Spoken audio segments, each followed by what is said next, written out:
بسم الله الرحمن الرحیم. بیا هم قدرمنو دوستانو د مایکروسافت ورډ پروګرام پښتو زده کړې ته ښه راغلاست. تېره ورځ تقریبا موږ تاسې په ورډ پروګرام کې په انزرټ مینو کې پر ټیبل باندې کار وکړئ او ټیبل د اضافه کولو طریقې مو وویلې او په ټیبل کې مو تغییرات راوستل وویل چې د هغه مربوط دوې مینوګانې دلې اضافه کېږي، ډیزاین مینو او لیاوټ مینو. په هغې کې مو څه ناڅه کار وکړئ.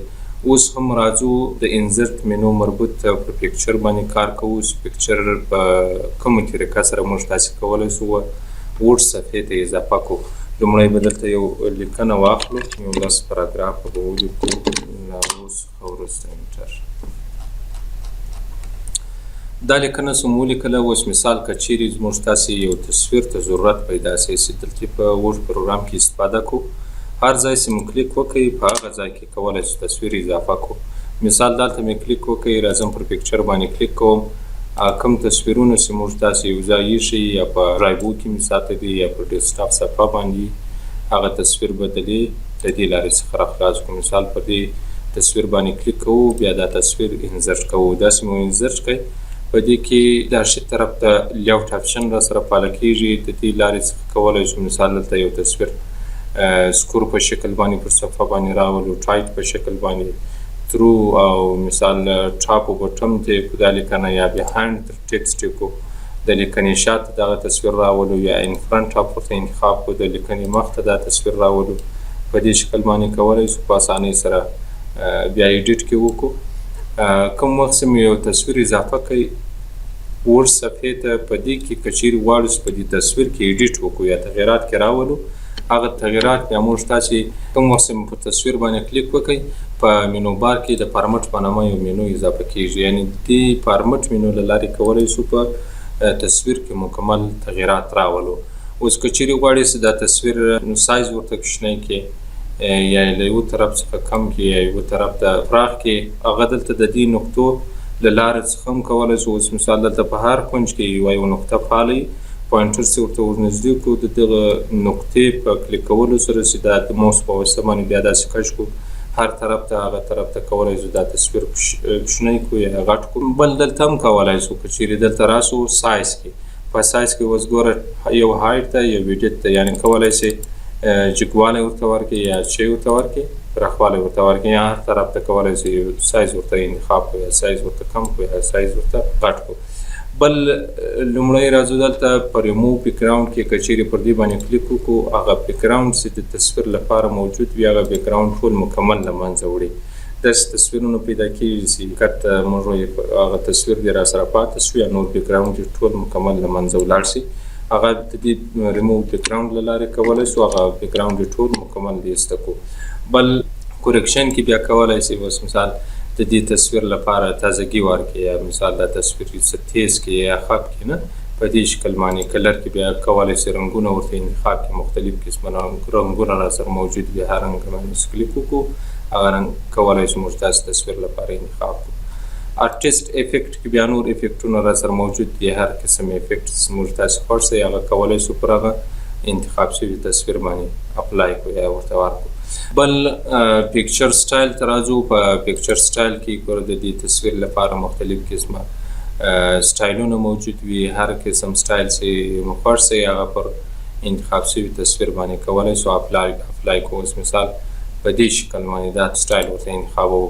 او په پکچر بارډر کې کولی شو د دې پکچر د بارډر لپاره یو رنګ ورته غوره کړو، یو رنګ ورته انتخاب کړو. که چیرې غواړئ په دې بارډر کې تغییر راولي، مثال دا بارډر باید تین وي، نری وي، بول وي، نه په هر شکل چې دغه بارډر ورته ورکوئ په همغه شکل بارډر ورته انتخابولی شئ. که غواړئ چې په بارډر کې هم تغییر راولي، مثال دا بارډر دی په څه شکل لیاوټ یې ورته بدلوي چینجوي، په دې شکل باندې دا ورته ورکوو. بیا راځو د دې بارډر لپاره رنګ ورته غوره کوو، دا رنګ ورته ورکوو، دلته دا ووایو نشو. بل په پکچر بارډر کې که چیرې نو آوټلاین ورته انتخاب کړو، دلته د آوټلاین چې د تصویر لپاره موږ تاسې ورکړی د هغه آوټلاین بیرته له منځه وړي.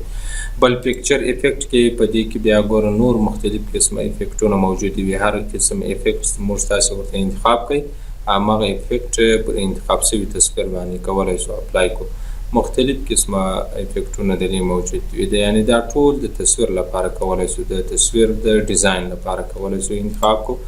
بل پکچر لیاوټ کې بیا نور قسمه لیاوټونه ورسره موجود دي، کولی شو دا موږ تاسې سمارټ آرت ته واړو، تبدیلي کو، بیا له هغه سره لیکنه مو ولیکو. ګوره مختلف قسمه چارټونه موجود دي د دې سره. بل پوزیشن ته راځو. په پوزیشن کې اوس که چیرې غواړئ د دې تصویر لپاره په صفحه کې موقعیت ته انتخاب کړئ. په پوزیشن کې زموږ تاسې ټایپ ته انتخاب کو، دا تصویر د لیکنې په منځ کې راځي، یعنې لیکن بټن چاپ طرف ته راځي. او که چیرې دلته راسو دا آپ کو پوزیشن ورته انتخاب کو، موږ وایو چپ طرف ته دې راته راکړي. او که چیرې سنټر ورته انتخاب کو، بیا سنټر ته راته راکوي دا تصویر. او که چیرې رایټ ورته انتخاب کو، بیا د تصویر د صفحې په ښي طرف کې راته راکوي. او که چیرې دا تصویر په دې شکل باندې یو څه کوچنی کو، بیا ښه سم راته معلومیږي. اوس یعنې ګوره دا هر ځای موږ تاسې هر موقعیت ورته غوره کوو د تصویر لپاره، همغه موقعیت دې په صفحه کې راته راولي. او که چیرې دلته ورپ ټکسټ ته راسو، په دې کې اوس ګوره ټکسټ دا ورته انتخاب کو، سکور و ټایټ و بټم، یعنې دلته به یې وارې سنټر ورته کلیک کړو تر څو پورې بیا تصویر سم په صفحه کې راته معلوم شي. اوس ګوره که چیرې سکور ورته انتخاب کو، ټایټ ورته انتخاب کو، ترو ورته انتخاب کو، ټاپ اینډ بټم، یعنې دلته کولی شو دغه لیکنه چارچاپېره په تصویر باندې راوګرځوو. که چیرې ټاپ اینډ بټم ورته انتخاب کو، بیا کښته و پورته دا لیکنه راته راکوي. او که چیرې بیهایند ټکسټ ورته انتخاب کو، بیا د تصویر تر لیکنې شاته راته راکوي. او که چیرې ان فرنټ اف ورته انتخاب کو، بیا دا تصویر تر لیکنه راته رامخته کوي. او که چیرې غواړو چې په دې تصویر کې خپله ایډیټ وکړو، اوس که چیرې غواړو چې په دې تصویر کې په خپله خوښه باندې د لیکنې او د تصویر ترمنځ مسافه ورته ورکړئ، دلته پر ایډیټ ورپ پوینټ باندې به کلیک وکړو، ور دلته نقطې ورسره پاله کېږي. کولی شو اوس مثال دا نقطه دې طرف ته کش کړئ، هغه لیکنه په هماغه اندازه باندې ورته لنډېږي، نه په دې شکل باندې داسې مو ایډیټ کې وکړئ. داسې به مربع په شکل باندې جوړ کړو، بیا په هماغه شکل باندې دا لیکنه پر تصویر باندې راوګرځو په دې شکل باندې، نه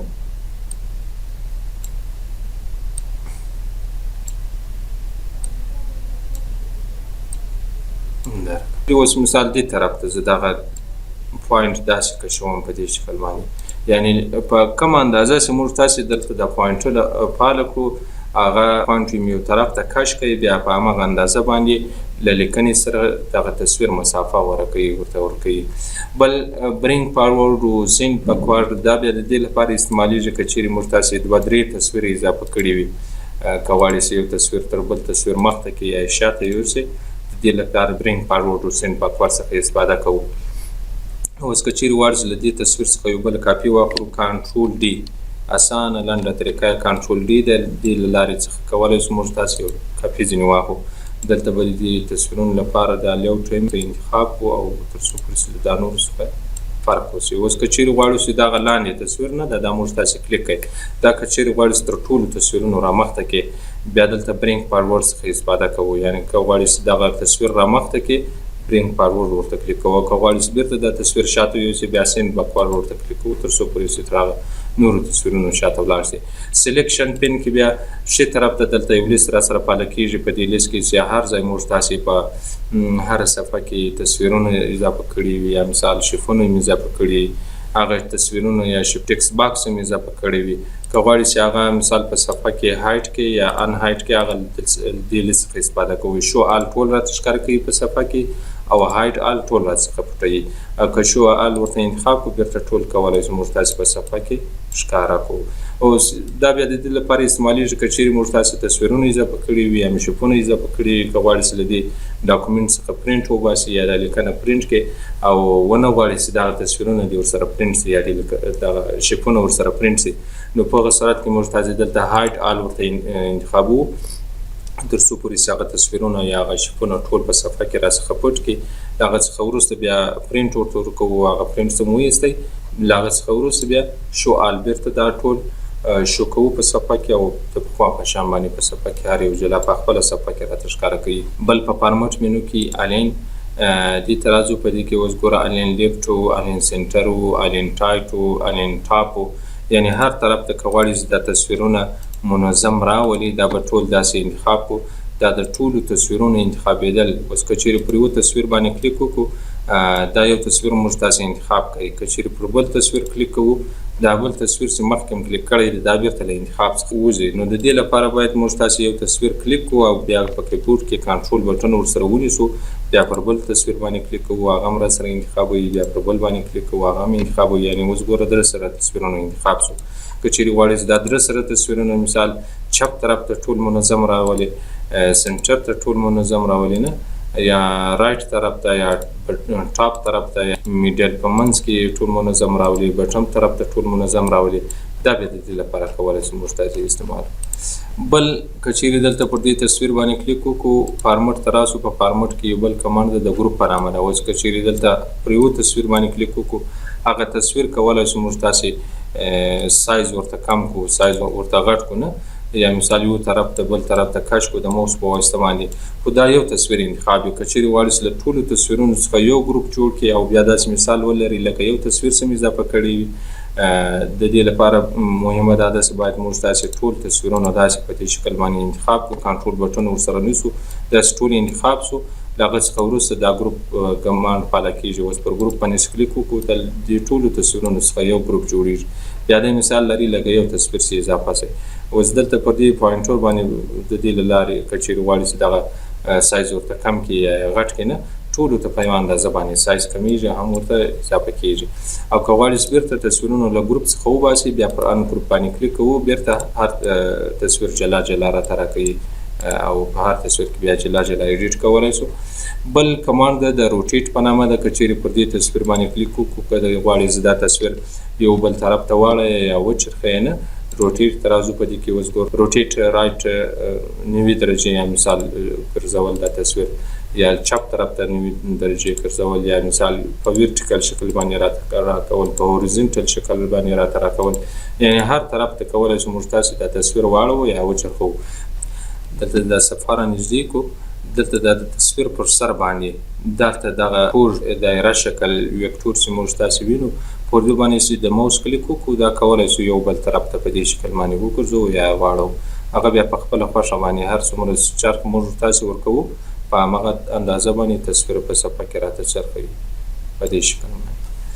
بل کمانډ د ګروپ په نامه ده، البته وبخښئ کرپ په نامه ده. که چیرې غواړئ چې دا تصویر کرپ کړي یا مثال دغه اضافه ساحه له منځه یوسي ځینې، پر دې تصویر باندې کلیک کوو، کرپ ته راځو، بیا په کرپ باندې کلیک کوو. اوس ګوره دې په هر کونج کې نقطې فعاله کېږي. د دې نقطو په کلیک کولو سره کولی شو دا په هر اندازه باندې چې موږ داسې دا تصویر غواړو چې هغه اضافه ساحه له منځه یوسو، ځینې کرپ یې کړو په هغه اندازه باندې دغه پوینټونه په دې شکل ورته رانږدې کوو او دا ساحه ځینې کټ کوو. اوس مثال په دې شکل باندې بیا له هغه څخه وروسته بیا په کرپ باندې کلیک کوو تر څو پورې چې اضافه ساحه ټوله له منځه یوسي، یوازې دغه تصویر راته پاتې شي. او که غواړئ چې دا تصویر یو بل شکل ته چینج کړئ، بل شکل ته یې واړئ، کرپ ته راځو، کرپ ټو شیپ. اوس ګوره دلته مختلف قسمه شیپونه هلته چې موږ تاسې په انزرټ مینو کې اوس یې وایو انشاءالله ورځو. اوس ګوره دلته مختلف قسمه شیپونه موجود دي. که غواړئ چې دا تصویر د زړه شکل ته واړئ پر دې باندې کلیک کوو، یا که غواړئ چې بل شکل ته یې واړئ ګوره دلته مختلف قسم ویکټور شکل ته په دې شکل باندې نه هر قسم شیپ چې ورته انتخاب کړو دا تصویر همغه شیپ ته راته چینجوي یا راته اړوي. بل هایټ او ایډیټ کوم مخکې هم درته وویل، که غواړئ چې دې تصویر ته پراخوالی ورکړي د هایټ او ایډیټ له لارې کولی شو پراخوالی ورته ورکړو. او دلته بیا دې نقطو باندې کلیک وکړو، د کونجانو کې فعاله شوي دي، د دې په واسطه کولی شو هم پراخوالی ورته ورکړو او هم اوږدوالی ورته ورکړو او هم سور ورته ورکړو. هغه بیا په اسانۍ سره د موس په واسطه باندې کولی شو. دا د انزرټ په انزرټ مینو کې د پیکچر مربوط فارمټ مینو ولو چې کولی شو په اسانۍ سره اضافه شوي تصویر کې ایډیټ وکړو یا تغیرات کې راولو. بیرته به راسو دا تصویرونه به له منځه یوسو، دا به ډیلیټ کړو.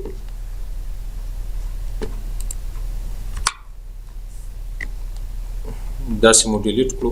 له هغه څخه وروسته یو بل کمانډ ده د انلاین پیکچر په نامه باندې. که چیرې موږ تاسو سره په کمپیوټر کې یو تصویر را سره موجود نه وي، په هغه صورت کې چې انټرنیټ را سره فعاله وي په کمپیوټر کې کولی شئ انلاین یو تصویر هم شي کې ډاونلوډ کړي له انټرنیټ څخه. که چیرې نه وي بیا پر ورک افلاین باندې کلیک کوو، بیرته په پخوا په شان باندې له خپل کمپیوټر څخه کولای شي یو تصویر راواخلي.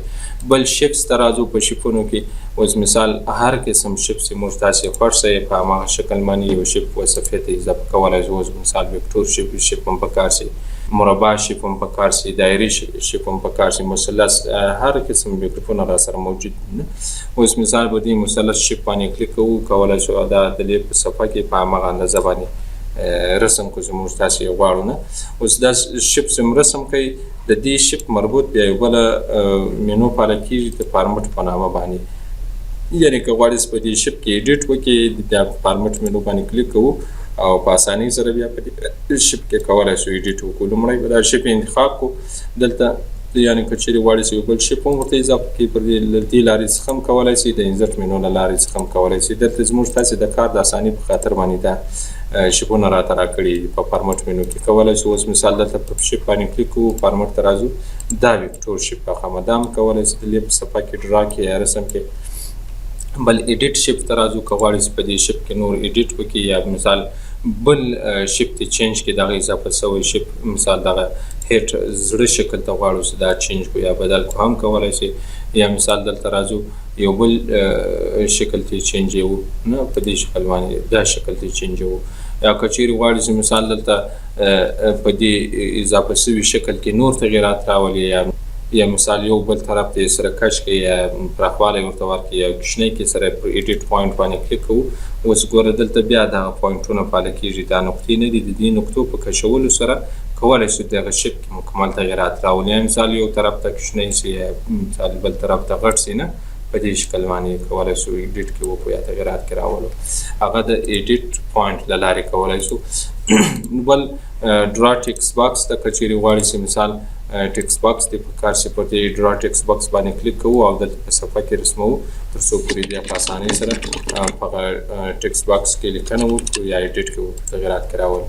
او که چیرې غواړئ چې په دې شیپ کې لیکنه ولیکئ، لیکنې مربوط هغه بیا په ورډ سټایل کې انشاءالله ووایو. بل شیپ سټایل ته راځو. د دې انتخاب شوي شیپ لپاره که چیرې غواړئ چې سټایل ورته غوره کړئ، یو سټایل ورته انتخاب کړئ. دلته مختلف قسم سټایلونه موجود دي، هر قسم سټایل چې مو خوښ شي هغه د انتخاب شوي شیپ لپاره کولی شو ورته غوره کړو. شیپ پیل کې بیا کولی شو دلته د شیپ لپاره یو رنګ غوره کړو، یو رنګ ورته انتخاب کړو یا مثال یو خپل پکچر ورته راواخلو، پر دې باندې کلیک کوو، ورک افلاین باندې مثال دا یو تصویر ورته راخلو تر څو پورې په دې شیپ کې راولو، په دې مثلث غوندې شکل کې راولو. بل که چیرې غواړئ چې مثال دلته ګریډینټ یو قسم رنګونه دي دا ورته ورکړئ، یا مثال له دې څخه دا شیپ پیل کړئ یا ډکې یا ټیکسچر ته راځو. په دې کې ګوره نور مختلف قسمه رنګونه را سره موجود دي، ټیکسچر په نامه باندې یادېږي. دا هم کولی شئ ورته انتخاب کړئ، ورته ورکړئ. او که چیرې غواړئ چې آوټلاین ورته ورکړئ، شیپ آوټلاین ته راځو. په دې کې اوس ګوره آوټلاین کې لومړی باید ایډیټ وکړو چې آوټلاین ورته بوټ کړو، ورته غټې کړو د آوټلاین. له هغه څخه وروسته بیا کولی شئ دلته د آوټلاین لپاره یو رنګ ورته انتخاب کړئ، یو رنګ ورته غوره کړئ. یا مثال په آوټلاین کې تغیر راولي، په دې شکل باندې آوټلاین ورته ورکول. که چیرې نو آوټلاین ورته انتخاب کړو بیا بېرته هغه آوټلاین له منځه وړي. بل شیپ افیکټ کې بیا ګورم نور مختلف قسمه افیکټونه موجود دي. البته دا افیکټونه او د آوټلاین او شیپ پیل دا موږ تاسې تصویر لپاره هم کولی شو هلته استعمال کړو یا تغیرات کې راولو. تېره وار چې موږ تاسې په تصویر کې یا په پکچر کې ووایل. دلته ګوره دغه بیا ټول د چش لپاره استعمالیږي دا افیکټونه، دا د شیپ لپاره کولی شو استعمال کړو یا ایډیټ کې وو. بل ورډ آرټ سټایل ته راځو. که چیرې موږ تاسې په دې شیپ کې غواړو چې یو لیکنه ولیکو نو بیا ورډ آرټ سټایل څخه استفاده کوو. البته دا خو اوس غیر فعاله دي، دغه ټول کمانډونه دا هر وخت چې موږ تاسې د شیپ کې ایډیټ وکړو یا لیکنه ورته اضافه کړو. که غواړو چې په دې شیپ کې لیکنه اضافه کړو راسته کلیک ورباندې کوو، بیا پر آرټ ټیکس باندې کلیک کوو تر څو پورې چې دلته په اسانۍ سره په دې شیپ کې لیکنه ولیکو. مثال مثلث دا لیکنه هم کې ولیکه. لکه غواړئ چې په دې لیکنه کې ایډیټ وکړي، د دې لپاره بیا موږ تاسو سره دا کمانډونه پاله کېږي. اوس ګوره ورډ آرټ سټایل ته دلته کولی شئ په هغه شیپ کې چې لیکنه لیکلې ده د هغه لپاره یو سټایل ورته غوره کړئ یا ورته انتخاب کړئ. او کولی شئ دغسې یو رنګ ورته انتخاب کړئ، دلته یو رنګ ورته ورکولی شئ، ټیکسټ آوټلاین ورته ورکولی شئ. د دې لیکنې لپاره چې موږ تاسې په یو شیپ کې لیکلې ده، دلته به یې لومړی سایز واري څه ورته غټ کړو، بیا سم راته معلوم شي په دې شکل باندې.